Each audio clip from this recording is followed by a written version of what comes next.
नमस्कार, आप देख रहे हैं एनपीटीवी न्यूज परिक्रमा और मैं हूं आपके साथ आरती सिंह आजाद। डालते हैं नजर आज की खास खबरों की ओर। सरसावा के सोराणा में स्थित बिजली घर पर भारतीय किसान यूनियन के नेतृत्व में सैकड़ों किसानों ने विद्युत आपूर्ति को लेकर धरना प्रदर्शन किया। भाकियों के मीडिया प्रभारी सरदार हरि सिंह ने बताया कि गदरेडी, शेखपुरा, माजरी कला सहित कई गाँवों में किसानों को धान व गन्ने में पानी देने के लिए पर्याप्त बिजली नहीं मिल पा रही है, जबकि सरकार द्वारा किसानों को 10 घंटे बिजली देने का आदेश पारित है। किसानों ने बताया कि अधिकारियों से वार्ता के बाद 1 सप्ताह के लिए धरना स्थगित किया जा रहा है। अगर विद्युत आपूर्ति में सुधार नहीं हुआ तो 1 सप्ताह बाद अनिश्चितकालीन धरना दोबारा शुरू किया जाएगा। स्वच्छ भारत मिशन के तहत 53 ग्राम पंचायतों में कूड़ा प्रबंधन के इंतजाम किए जा रहे हैं। इन ग्राम पंचायतों को मॉडल के रूप में प्रस्तुत करने का लक्ष्य निर्धारित किया गया है। इन गाँवों में अगर कहीं गंदगी पड़ी मिलेगी तो अब ग्राम सचिवों और सफाई कर्मियों की जवाबदेही तय होगी। जिला पंचायत राज अधिकारी आलोक शर्मा के अनुसार स्वच्छ भारत मिशन के तहत जनपद की 53 ग्राम पंचायतों को चयनित किया गया था। शासन की ओर से 25 करोड़ रुपए का बजट भी जारी किया गया है। इन ग्राम पंचायतों में कूड़ा प्रबंधन के इंतजाम किए जा रहे हैं। समय समय पर गांव पंचायतों में विशेष सफाई के अभियान चलाए जाते हैं। माननीय मुख्यमंत्री जी द्वारा भी निर्देशित किया गया है कि विशेष रूप से आगामी त्यौहार और पर्वों के समय में विशेष स्वच्छता अभियान गाँव में चलाया जाए। तो ग्राम प्रधानों के माध्यम से ये अभियान सतत चलाए जा रहे हैं। और इसके साथ साथ जो संचारी रोग के भी 2 अभियान पूरे वर्ष में 2 चलाए जाते हैं, एक अप्रैल माह में, एक अक्टूबर माह में। तो सतत, और इसके अलावा जो भी गांव में कहीं किसी गांव से शिकायत आती है कि गांव में गंदगी है, वह ग्राम पंचायत के प्रधानों और सचिवों को निर्देशित करते हुए विशेष स्वच्छता अभियान चलाया जाता है। इसके साथ साथ ही गाँव में सरकार ने एक विशेष महत्वाकांक्षी योजना शुरू की है कि गाँव देवबंद में कासमी मानव सेवा ट्रस्ट द्वारा विश्व पर्यावरण दिवस पर वृक्षारोपण किया गया। इस मौके पर मौलाना असलम कामसी ने कहा कि पर्यावरण को संतुलित रखने के लिए वृक्षों का महत्व जरूरी है। इस अवसर पर नजम उस्मानी, माहिन शिबली, हमाद सालिम, मोइन सिद्दीकी, नसीम उपस्थित रहे। मैसेंजर ऑफ इस्लाम की तालीम है कि अपने घरों को, सहनों को, आस पड़ोस को बहुत ही खुशगवार इन्वायरमेंट दो। ये इन्वायरमेंट कि नबी की तालीम ऐसी है तो सारी दुनिया ने तस्लीम किया है। यूएनओ की भी इसके लिए कोशिश है, हुकूमतों की कोशिश है, हमारे नगर पालिकाओं की कोशिश है कि हमारी आबादियां जो हैं वो हरियाली रहे और उनके अंदर खुशहाली, और इंसानों की जब निगाह पड़े हरियाली पर तो वहाँ से उसको एक अच्छा मंजर मिले, उसका जहन पुरसुकून बने, सेहत अच्छी मिलेगी। इसलिए आज जो है 7 दरख्त लगा करके शजर का। नगर निगम के बाट 67 के पार्षद हाजमी इमरान सेफी के प्रतिनिधि रिहान द्वारा नगर निगम कर्मचारियों को उनकी सेवा की बदौलत उपहार देकर उत्साहवर्धन किया गया। इस मौके पर रिहान ने कहा कि हर वर्ष सफाई कर्मियों को वार्ड में बेहतर काम करने के लिए उपहार दिए जाते हैं। इस दौरान हाजी फजलुर रहमान सैफी, शमसाद सैफी, हाजी नदीम मलिक, इरफान मलिक, अनवर सिद्दीकी, इसरार सैफी मौजूद रहे। नगर निगम में नगर आयुक्त ने लोगों को जन समस्या सुनी और उनका निस्तारण किया। इस दौरान सेक्टर 46 के पूर्व पार्षद नंद किशोर शर्मा ने नगर आयुक्त के समक्ष वार्ड में लाइट, सफाई व्यवस्था, सड़क निर्माण की समस्या को लेकर पहुंचे और समाधान की मांग की गई। समस्या को गंभीरता से सुनते हुए नगर आयुक्त से संबंधित अधिकारी को समस्या के तत्काल निस्तारण के लिए निर्देश दिए। वार्ड 46 में कुछ लाइटों के समाधान के लिए, लाइटें खराब पड़ी थी उनके लिए, और छोटा एक 50 मीटर का टुकड़ा रुका पड़ा था उसके लिए, और जो भी छोटे मोटे काम हैं उनके काम के लिए आया था आज मैं यहाँ। हाँ, नगर आयुक्त साहब ने काम कराने के लिए आगे अग्रसित कर दिया। हिंदू योद्धा परिवार ने नशे के खिलाफ एक मुहिम शुरू की है। इसके तहत सभी कार्यकर्ता गरीब और मलिन बस्ती में जाकर लोगों को जागरूक करेंगे। हिंदू योद्धा परिवार के संस्थापक चौधरी विश्व सिंह काम्बोज ने बताया कि उनका संगठन जनपद में नशा मुक्ति का बीड़ा उठाया है, जिसमें उनका संगठन हिंदुओं के घर घर जाकर नशे के खिलाफ लोगों को जागरूक कर रहे हैं और साथ ही नुक्कड़ कार्यक्रम किए जा रहे हैं जिससे लोगों को नशे के खिलाफ जागरूक कर सके। उन्होंने बताया कि स्मैक का नशा पड़ोसी देश पाकिस्तान व चीन की साजिश है और अवैध रूप से स्मैक भारत भेजी जा रही है ताकि भारत के हिंदू युवा अपनी जवानी नशे में खराब कर सके और उनकी जवानी देश धर्म के काम ना आ सके। नशा मुक्ति कार्यक्रम में विशाल शर्मा, निशा जैन, निधि, निशांत चौहान, अरुण मिश्रा, प्रशांत चौरसिया, हौलेंदर राणा आदि हिंदू योद्धा परिवार का साथ मिल रहा है। थाना सदर बाजार के क्षेत्र के पंत बिहार कॉलोनी में चोरों के द्वारा दिन दहाड़े घर ताला तोड़कर चोरी की घटना को अंजाम दे डाला। चोरों घर की अलमारी में रखी नकदी और जेवरात उठाकर ले गए। पीड़ित परिजनों का कहना है कि घर का ताला लगाकर वह दोपहर के समय बाजार गए थे। जब वापस आए तो चोर घर की दीवार कूदकर भाग रहे थे। जैसे ही उन्होंने शोर मचाया, उसके दूसरे साथी बाहर खड़े थे। वह सरेराह तमंचे लहराते हुए तीनों फरार हो गए। सूचना के बाद मौके पर पहुंची पुलिस ने घर का मौका मुआयना कर आसपास के लोगों से पूछताछ शुरू करते हुए बदमाशों की धरपकड़ शुरू कर दी। जी, कल 5 तारीख को करीब 4 बजे सूचना मिलती है कि घर में जो महिलाएं गई हुई थी, घर में लॉक लगाया हुआ था। जब वापस वहाँ पे आती हैं तो उनको एक चोर घर से चोरी करते हुए निकलते हुए दिखाई देता है और उसके साथ 2 साथी जो उस बाइक पे थे वो भी उनको दिखाई देते हैं और वहाँ से वो चले जाते हैं। सूचना प्राप्त करते ही प्रभारी निरीक्षक सदर बाज़ार वहाँ पे पहुँचते हैं। मेरे द्वारा भी घटनास्थल निरीक्षण किया गया है और जैसा कि उन्होंने बताया है कि घर में जब ताला लगा हुआ था, जब ये चोर घुसे थे और चोर ने सिर्फ एक ही अलमारी में एक सेफ़ को टारगेट किया है, जिसमें से उनके द्वारा कुछ ज्वेलरी निकाली गई बताया गया। तहरीर पर चोरी का मुकदमा दर्ज कर दिया गया।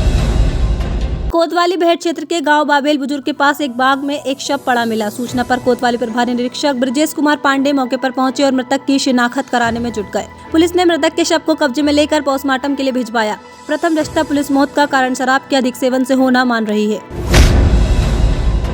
थाना फतेहपुर पुलिस ने हाईवे किनारे खड़े ट्रकों से डीजल चोरी करने वाले गिरोह के एक सदस्य को गिरफ्तार किया है, जबकि उसके 3 सदस्य मौके से फरार हो गए। थाना प्रभारी प्रमोद कुमार ने बताया कि पकड़े गए आरोपी मिर्जाउद्दीन निवासी हापुड़ को न्यायालय के समक्ष पेश कर दिया गया है।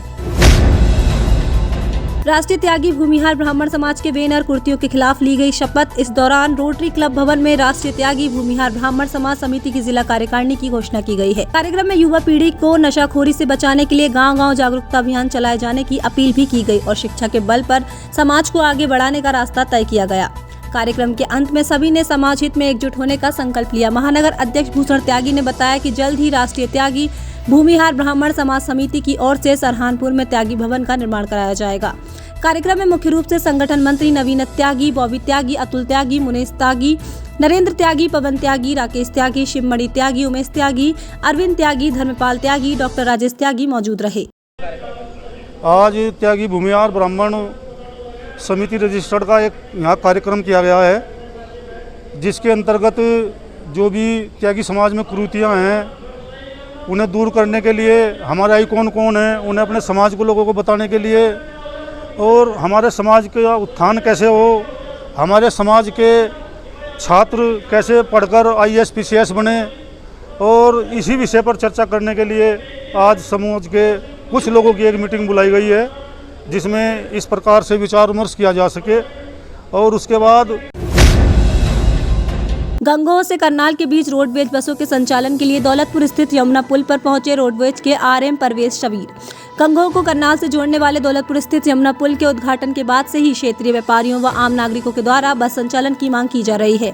RM ने कहा कि बस संचालन के लिए भौतिक सत्यापन कर लिया गया है। जल्दी लोगों की सुविधाओं के लिए गंगोह से करनाल के बीच बसों का संचालन शुरू हो जाएगा। इस दौरान समाज सेवी समय सिंह पवार, अफजल खान, निकुंज गोयल, मोहकम सिंह, ध्यान सिंह, सनी सिंह मौजूद रहे। जो इनकी डिमांड थी गंगोह से करनाल गाड़ी चलाने के लिए, तो इस सड़क को हम लोग देखने आए थे कि मोटरेबल है या नहीं है। तो अपना यूपी का पार्ट तो ठीक है, लेकिन हरियाणा का जो पार्ट है ये अभी इसकी मरम्मत होने की ज़रूरत है, क्योंकि सड़क पक्की बनी हुई नहीं है। और जो बीच में ये कोई गाँव क्या नाम है, शेरगढ़ टापू, ये गाँव जो है इसमें हैवी ट्रैफिक काफ़ी चल रहा है और इसमें अगर आमने सामने गाड़ी आ जाती है तो चलने की जगह भी नहीं आ रही है, सड़क की थोड़े कम। तो यही हमारा ये है कि मतलब जितनी जल्दी ये करा दें। कोतवाली भेड़ पुलिस ने 2 अलग-अलग मामले में 2 आरोपियों को गिरफ्तार किया है। इनमें से एक के पास 200 ग्राम चरस बरामद हुई, जबकि दूसरा अपहरण के मुकदमे में वंचित चल रहा था। ब्रजेश कुमार पांडे ने बताया कि दोनों आरोपियों को न्यायालय के समक्ष पेश कर दिया गया है। All teacher and employees welfare association Atewa द्वारा आने वाली 13 जून को NPS और निजीकरण के विरोध में बड़ा प्रदर्शन करने जा रही है, जिसके बाद एक रथ यात्रा भी निकाली जाएगी। इसी मांग को लेकर आज कलेक्टर पहुंचकर अध्यापकों ने जिला मजिस्ट्रेट को एक ज्ञापन भी सौंपा है। संगठन के जिला अध्यक्ष अजय कुमार शर्मा ने जानकारी देते हुए बताया कि 13 जून को सरहानपुर में एक रथ यात्रा शांतिपूर्वक तरीके से देवबंद से होते हुए मुजफ्फरनगर जाएगी। उसके बाद मेरठ से हापुड़ होते हुए गाजियाबाद तक जाएगी। माननीय विजय कुमार बंधु, प्रदेश अध्यक्ष अटेवा और राष्ट्रीय अध्यक्ष NMOPS के आह्वान पर पूरे प्रदेश के अंदर NPS और निजीकरण के विरोध में रथ यात्रा चलाई जा रही है। उन्हीं के आह्वान पर सहारनपुर के अंदर भी 13 जून को धरना स्थल पर 10 बजे आह्वान किया जाएगा कि NPS और निजीकरण भारत छोड़ो। इसमें कितने लोग शामिल होंगे? देखिए, हमने जो भी हमसे संबंधित तो कोई नहीं है। All teachers employees welfare association सभी संगठनों के पदाधिकारियों से मिल रहे हैं। थाना सादर बाजार क्षेत्र के अंतर्गत गलीरा रोड पर देर चोरों ने delivery plus courier service office का शटर उखाड़कर उसमें रखा 4 लाख से अधिक का कैश और अन्य कीमती सामान चोरी कर लिया है। घटना की जानकारी मिलने पर पुलिस मौके पर पहुंची और जांच में जुट गई। कोरियर सर्विस के टीम लीडर पंकज कुमार से घटना की रिपोर्ट दर्ज कराई गई। नानोता में अग्रवाल समाज सेवा ट्रस्ट ने गंगोहा रोड स्थित शिव मंदिर के पास छबील लगाकर मीठे शरबत का वितरण किया। गर्मी से हलकान सैकड़ों राहगीरों ने मीठा शरबत पीकर राहत की सांस। इस दौरान सभा के अध्यक्ष सुनील मित्तल, प्रवीण गर्ग, वीरेंद्र बंसल, मुकेश बंसल, सुबोध चौहान, पवन गुप्ता, घनश्याम दास गुप्ता, कमल गुप्ता, प्रदीप जैन सहित अनेकों लोग मौजूद रहे। नकुड़ पुलिस ने एक शराब के कारोबारी को गिरफ्तार करने में बड़ी सफलता हासिल की है। इसके कब्जे से काफी मात्रा में शराब भी हुई है बरामद। कोतवाली प्रभारी राजेंद्र प्रभार वरिष्ठ के अनुसार मुखबिर की सूचना के बाद मोहल्ला बंजारा निवासी आशु की हुई है गिरफ्तारी। पकड़ा गया है आरोपी काफी समय से शराब के अवैध धंधे से जुड़ा हुआ था। चिल्काना पुलिस ने एक भगोड़े अपराधी को हथियारों के साथ किया है गिरफ्तार करने में बड़ी सफलता हासिल की है। थाना प्रभारी सत्येंद्र राय के अनुसार पकड़ा गया आरोपी दिलबाग उर्फ बग्गा मुकदमा दर्ज होने के बाद से ही पुलिस से बचता हुआ घूम रहा था, जिसकी आज मुखबिर की सूचना के बाद हुई थी गिरफ्तारी। देहात कोतवाली पुलिस ने मुखबिर की सूचना के बाद 2 शातिर चोरों को गिरफ्तार किया है। इनके कब्जे से चोरी की गई 2 साइकिलें, बैटरी, तांबे का तार व अन्य कीमती सामान किया गया है बरामद। थाना पुलिस को अनुसार मुखबिर की सूचना के बाद महताब और आर्यन उर्फ कन्हैया की हुई है गिरफ्तारी। देवबंद के इस्लामिक शिक्षण केंद्र दारुल उल्लूम में एक चोर द्वारा बाथरूम में नहा रहे छात्र की नकदी एवं मोबाइल चोरी कर ली। चोरी की है करतूत सीसीटीवी कैमरे में कैद हो गई है। छात्र मोहम्मद कासिद के अनुसार चोर उसका स्नान करते समय कुर्ता उतार कर फरार हो गया, जिसमें उसका स्मार्टफोन, 10,000 रुपए की नकदी व उसकी आईडी और कागजात आदि थे। रामपुर मनिहारन पुलिस ने काफी मात्रा में अवैध शराब के साथ एक तस्कर को गिरफ्तार करने में बड़ी सफलता हासिल की है। पकड़ा गया शराब तस्कर देहात कोतवाली क्षेत्र के गांव तरहारपुर का रहने वाला लाखन बताया जा रहा है, जो काफी समय से अवैध शराब के कारोबार से जुड़ा था, जिसे पुलिस ने देर रात मुखबिर की सूचना के बाद रंगे हाथों गिरफ्तार किया है। नगर आयुक्त ने की जन सुनवाई में 22 में से 9 शिकायतों का तत्काल निस्तारण। नगर आयुक्त गजल भारद्वाज ने अधिकारियों से कहा कि वे शहर को जल भराव से बचाने के लिए नाले नालियां चौक होने वाले स्थानों को चिन्हित करें और समस्या समाधान के लिए कार्य योजना पर तेजी से काम करें। जन सुनवाई के दौरान उन्होंने कहा कि केवल कागजों पर खाना पूर्ति न करें, स्वास्थ्य विभाग के निरीक्षकों से जलकल विभाग के कोई जेई समन्वय बनाकर कार्य करें। जन सुनवाई के दौरान आज कुल 22 शिकायतें आई, जिनमें से 9 शिकायतों का तत्काल निस्तारण किया गया। घंटाघर चौक निवासी संजय भाटिया ने अपनी दुकान के बराबर में अतिक्रमण होने की शिकायत की थी, जिसे नगर आयुक्त के निर्देश पर परिवर्तन दल द्वारा तुरंत हटवा दिया गया। घंटाघर चौक निवासी संजय भाटिया ने अपनी दुकान के बराबर में अतिक्रमण होने की शिकायत की थी, जिसे नगर आयुक्त के निर्देश पर परिवर्तन दल द्वारा तुरंत हटवा दिया गया। वरिष्ठ पत्रकार और लेखक रवीश अहमद ने भी जल निकासी को लेकर अपनी शिकायत दर्ज कराई थी, जिसे तत्काल निस्तारण के आदेश दिए गए। जन सुनवाई में अपर नगर आयुक्त राजेश यादव, एस के तिवारी के अलावा समस्त विभागों के विभाग अध्यक्ष सहित सभी अधिकारी मौजूद रहे। सहारनपुर की आज की खबरों में फिलहाल इतना ही। कल फिर हाजिर होंगे कुछ और बड़ी खबरों के साथ। तब तक ले बने रहे हमारे साथ और देखते रहे एनपीटीवी न्यूज परिक्रमा। नमस्कार।